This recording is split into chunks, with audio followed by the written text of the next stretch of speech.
I have to begin by tipping my imaginary hat to Mercedes-Benz India's honor for letting us drive their latest electric vehicle in this beautiful city of Gulmarg. It can't get any cleaner or greener than this. I mean, so beautiful, so silent, so peaceful, no emission. But isn't it a very weird looking car? I mean, love it or hate it, it is a part of Mercedes-Benz future. So no matter what you think about it, it is here to stay. This is the new Mercedes-Benz EQE 500. My name is Arushi Rawat, you're watching ET Auto and welcome to Gulmarg.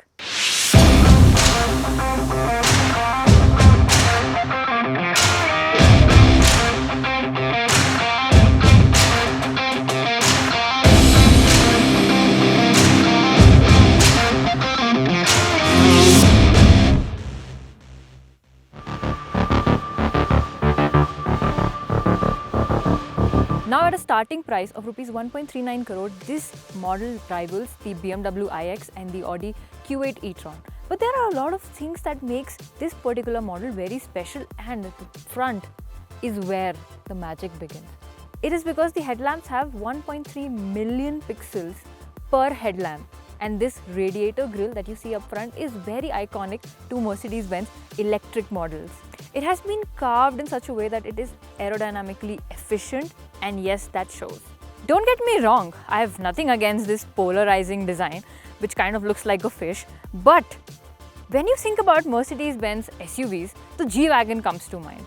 However, this one is closer to the GLE than it is to the G-Wagon, of course. They have tried to make it more SUV-ish by allowing you to raise the ground clearance by 25 millimeters, but we'll get to that later. Now, there are individual elements like the 20-inch wheels, the scuff plates, the silver, the tapering roofline that really want to make it work. These handlebars that automatically come out the moment you go near the vehicle or have the key in your pocket. But when you look at it together, you will either love it or maybe not that much. The no-nonsense, very clear and simple design of the EQE continues at the rear. What amps it up is this special 3D helix design that looks so beautiful when lit up. Apart from that, you just get a rear spoiler, a stop lamp, and to open the boot, you have to press the logo and it automatically lifts up. The boot space is more than generous for a family of 4. It can be further increased by lowering down the seat. They've also given a spare wheel, although it does hamper the storage a little bit, but aren't you glad that you have a spare wheel? It can't be fitted underneath the vehicle because it has the battery packs. To close it up, one button and it's down. Now the charging port is right here on the side. It supports fast charging and 10 to 80% in just 30 minutes using a DC fast charger.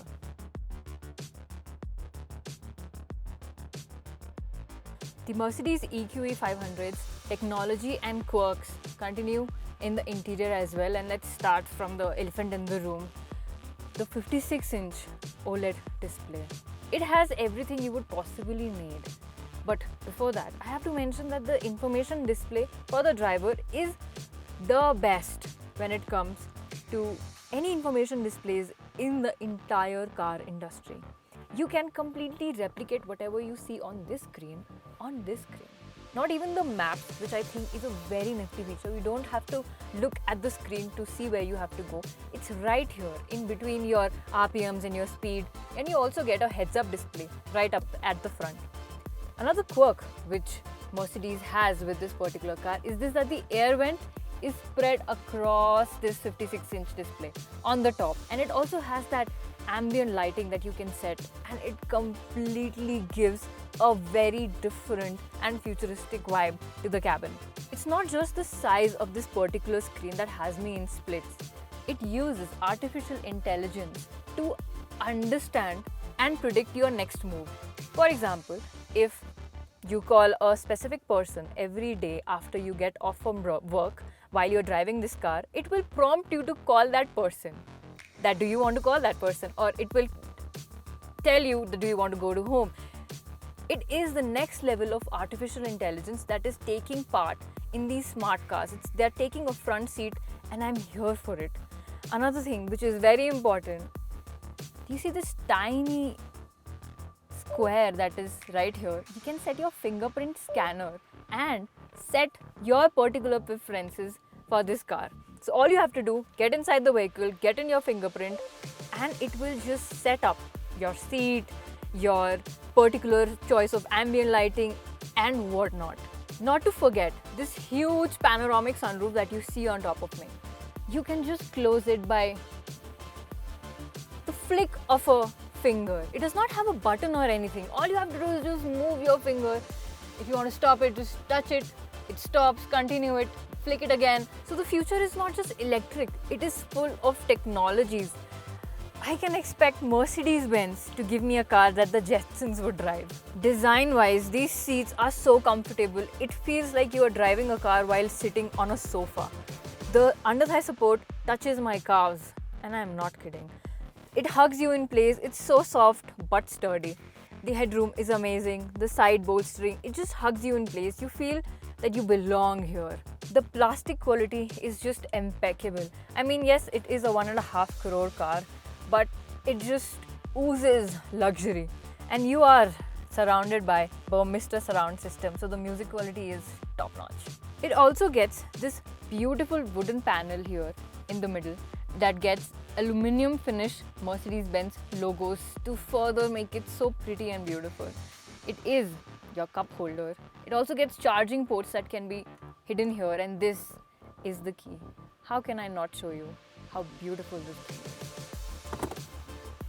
is? The start button is right here, the modes are here, and it also gets an air suspension that I was talking about previously. You can raise it up to 25 millimeters if you want to go off-road.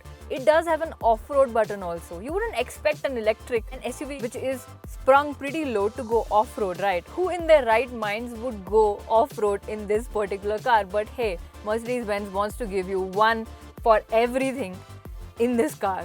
So if you want to go off-road, there is a provision for that as well. Let's head to the back seat. The EQE 500 is one such car that I wouldn't mind being in the back seat of. I mean, look how roomy it looks. Especially with these white seats, it gives you that impression that the cabin is so spacious and so roomy. They have made so considerate inclusions in this. Like this holder, the material quality is so nice.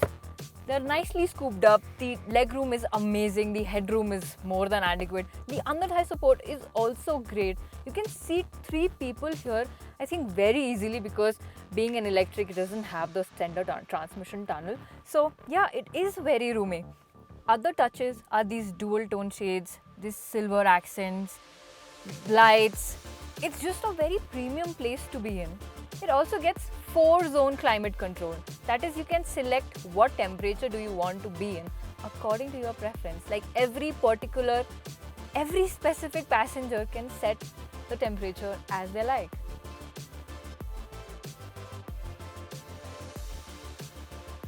As picturesque as Gulmarg might be, it is kind of forbidding me from testing the EQE 500 to its max potential.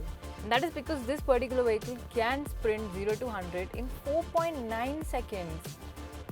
But nevertheless, I have to adhere to the speed limits here and have to go down these beautiful winding roads. And trust me, I'm not complaining. It actually tells me how comfortable and quiet this car is.